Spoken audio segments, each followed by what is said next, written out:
Hi guys, welcome back. So at the moment there is a lot of shit going on that is starting to become annoying and exhausting, and it's all centered around The Last of Us 2, Naughtydog and Neil Druckmann. I'm sure probably most of you that are into gaming who are probably watching this video know exactly what I'm talking about. For those of you that don't know, The Last of Us 2 is a new game out by developers called Naughtydog.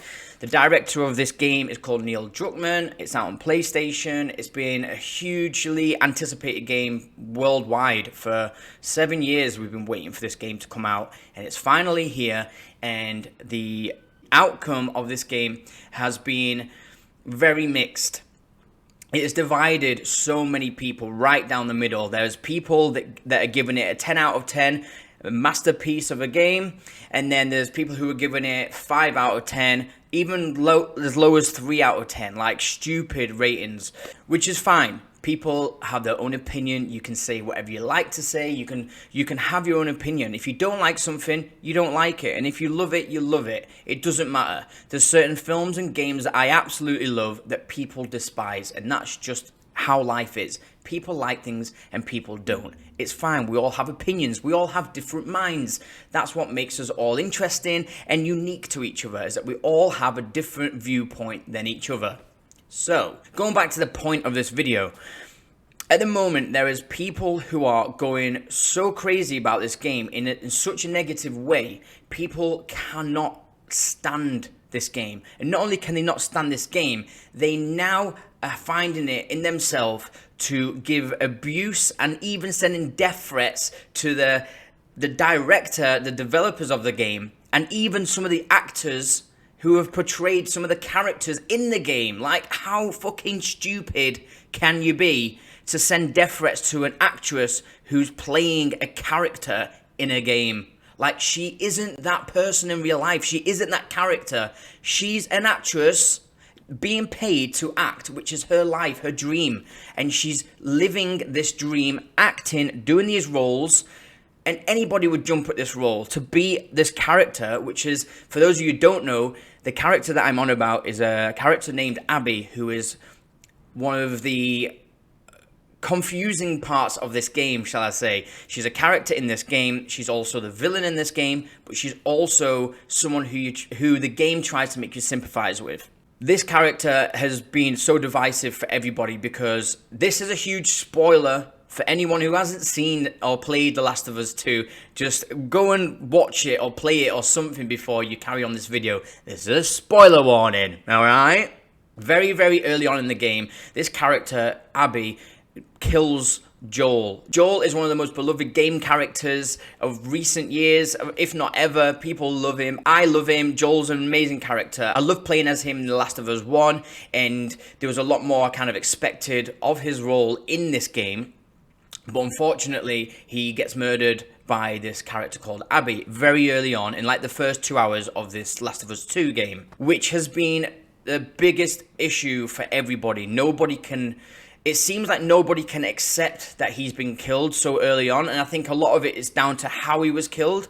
Nobody feels like it did it justice, and how it was played out, people are so angry with. Like, they are so angry of how Joel died, and they're so angry about the fact that Joel died so early on. And then throughout the game, you then have to spend half of the game playing as Joel's murderer, Abby, and you have to sympathize with her and go through her life story and see the world from her perspective. And for me personally, I really, really enjoyed that. Like, I loved it.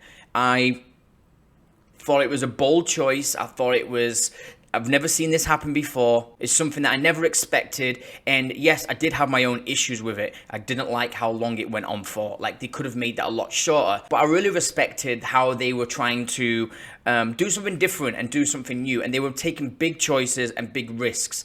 And for me, it worked. And I do understand that at the very end of the game, people are left pissed off because of the outcome. Ellie has gone through this unbelievably difficult, tough journey to find Abby once again. And she had this life with Dina. They had a kid together.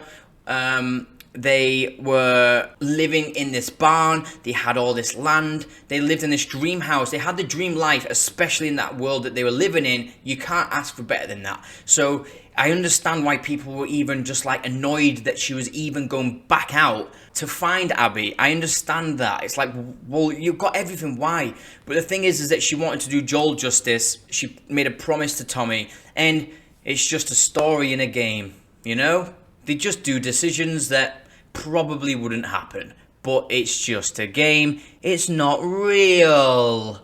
So therefore, I'm happy with whatever it is. It's not real. But when we get to Abby at the end, yes, we do have a massive fight with her, and we don't get to kill her.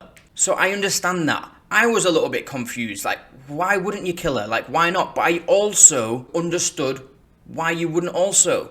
Like, it would be a very difficult, conflicting time, and yeah, if you'd spent all that time going all the way there and fucking nearly dying over and over again, putting your life at risk, losing everything, you've left your girlfriend, you've gone on this journey on your own, it's probably took months.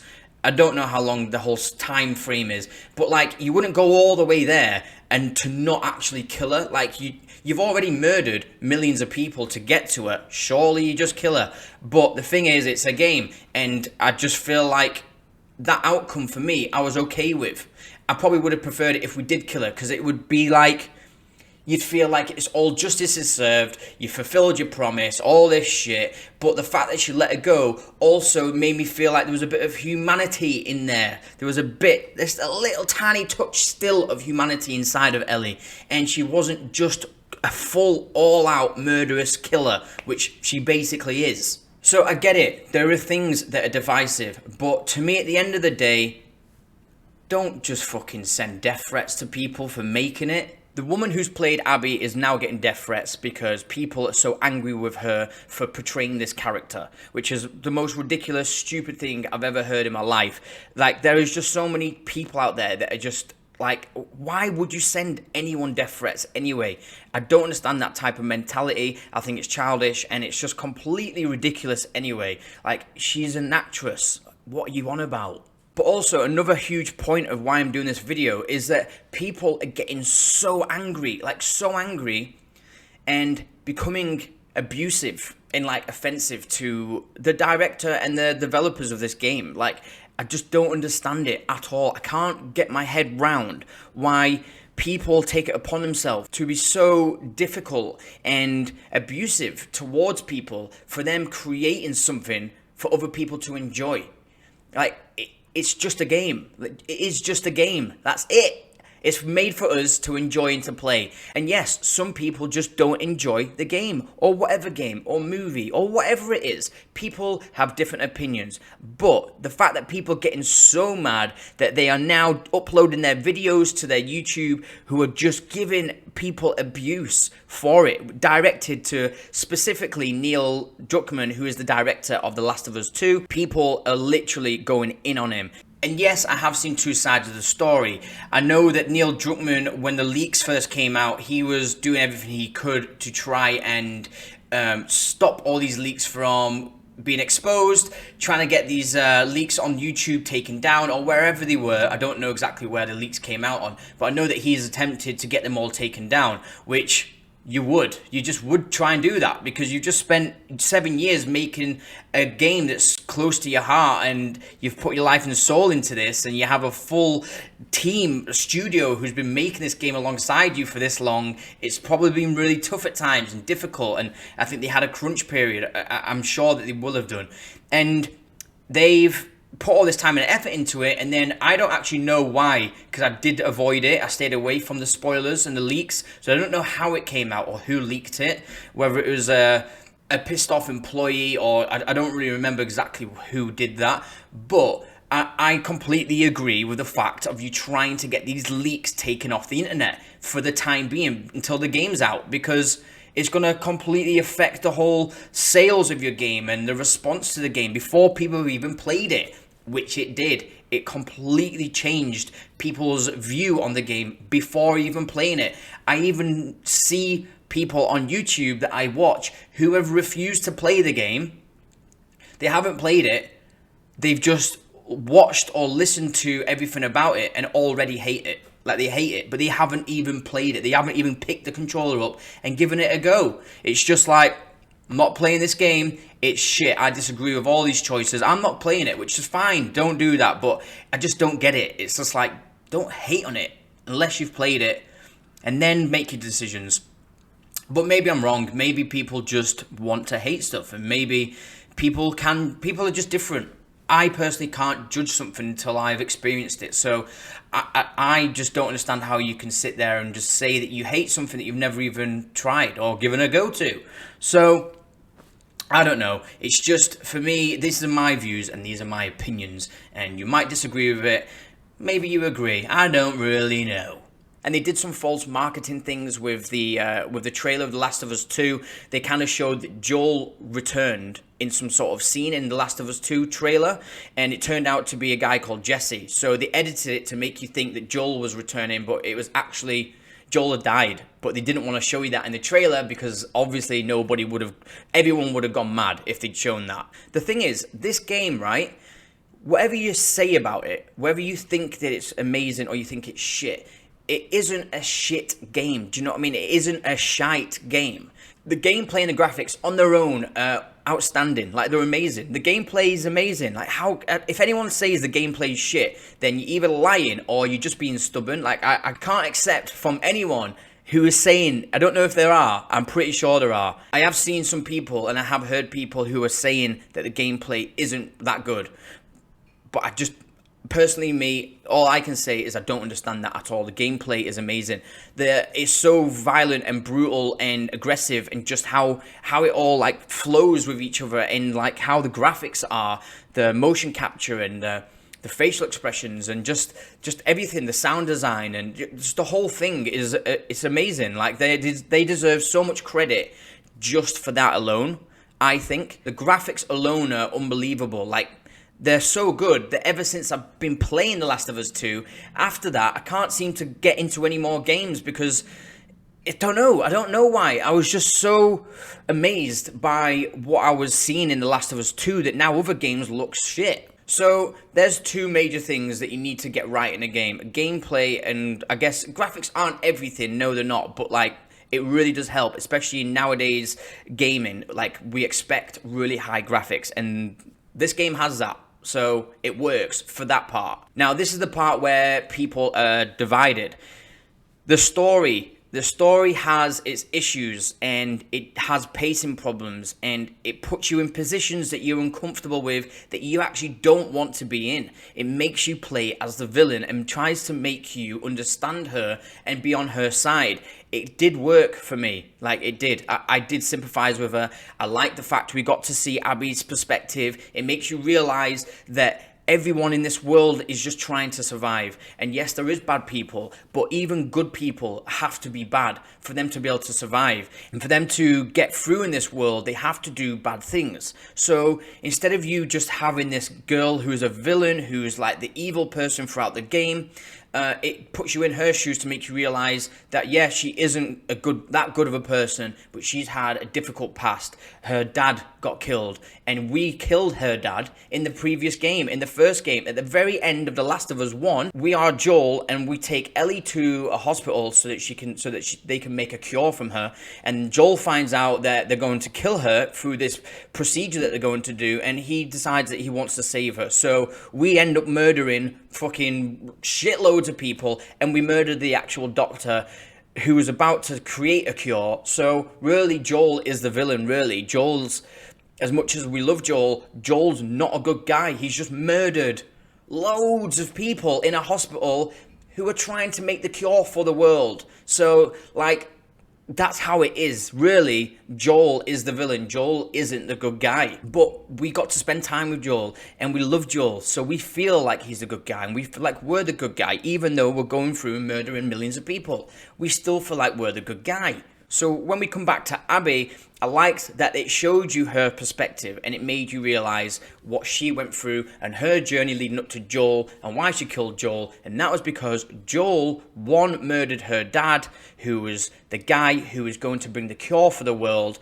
And Joel prevented all of that from happening and killed her dad. So we got to see her story, and I thought that was great. I loved it. Another thing for me personally, The Last of Us 1 was so long ago that I can hardly remember that much of it. I played it once through, and I loved it, and it was my favorite game at the time, but that was over 7 years ago. So now when this story came about, I wasn't as attached to Joel and the whole storyline of the first one, because to be honest, I could hardly remember it. So that probably did help my decision on making this game.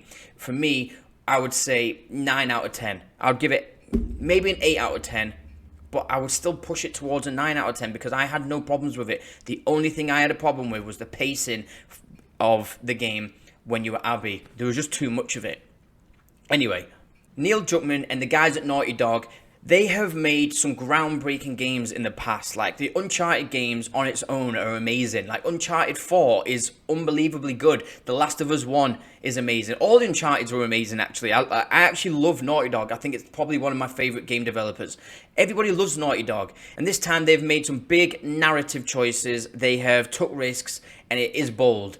And they definitely make you feel uncomfortable, and they definitely make you feel like you don't want to be taking part in some of the things that you're doing. But I think that is what is so good about it, is that I actually felt moved and affected by what was happening in the game, and pretty much no games do that to me. I never really feel emotionally moved by moments or certain things that happen in a game, not that much, and this game really got me. So the thing is, these people who are making these games, they are putting their heart and soul and years. I think it took 7 years to make. Maybe it was a little bit less, I don't really know, but they've put their heart and souls, and everybody's worked their asses off and put all their talents into this game. And unfortunately, it hasn't got the results that they probably wanted. I'm sure that they expected it to be diversive and to create arguments between both sides. I can't imagine that they wanted it to go this far. And this is the thing that I don't understand, is why are people going so mental at the directors and the game developers and the actors for this game? It's just a game, guys. Play it and enjoy it. Or if you don't enjoy it, do your review. Say it's shit. Tell everyone it's shit. Like, say whatever you have to say, but then just leave it there. Like, just move on. It's a game. You'll remember it as being shit. It's a shame. Yeah, there is things that happen. There is movies that come out that I love, and they bring out a sequel, and the sequels are shite, and you're gutted. You're devastated. But then I would never go home and start writing an email to the director saying, "You fucking twat, what have you done to my childhood?" Like, just give it a rest. Give it a rest. Enjoy your game and shut up. And, yeah. Feel better getting that off my chest. Well, that's just my thoughts. I just thought I wanted to say it, get it out there. I'd love to know what you guys think. Do you think that I'm wrong in any way? Let me know if you feel the same way. Have you even played The Last of Us 2? Let me know down in the comments below. And if you enjoy my videos, please click the subscribe button, hit the thumbs up button, give me a like, and I will see you next time on wAFF World.